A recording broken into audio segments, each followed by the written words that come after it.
hunt goes on in Libya for Colonel Gaddafi. There are fears that a power vacuum is developing in the capital, Tripoli.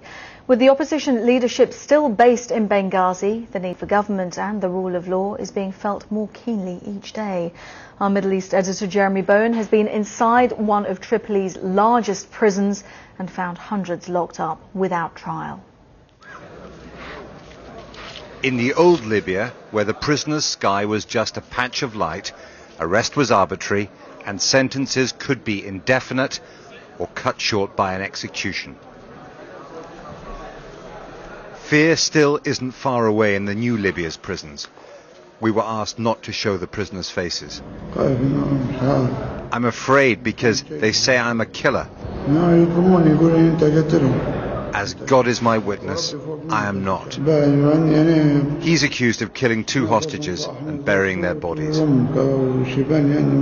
His problem is that no legal process has started to establish his guilt or innocence.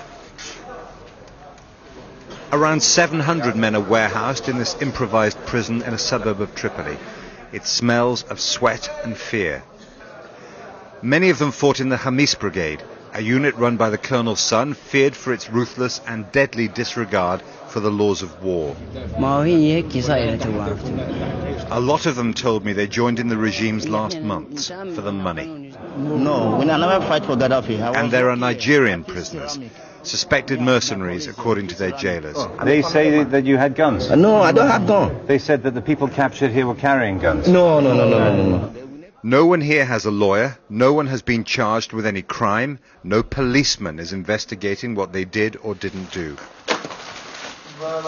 Libyan human rights lawyers who are trawling the remains of the old police state to seize and preserve its records accept that it is early days, but they believe more should have been done already to uphold the rule of law.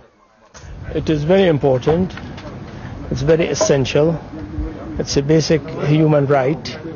And if New Libya fails to deliver this, I think all the sacrifices will be in vain.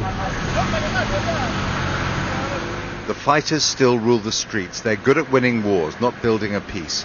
Libya's would-be civilian leaders were supposed to be in charge by now, but they're still in Benghazi, and there are whispers about tensions between the fighters' Islamist commanders and the politicians. It takes years, even generations, to recover from a civil war and a dictatorship, and Libya has had both. People tend to remember which side their neighbors took in the fight. But the way they deal with the legacy of the Gaddafi years is important, because it will determine what kind of country this is going to be. Jeremy Bowen, BBC News.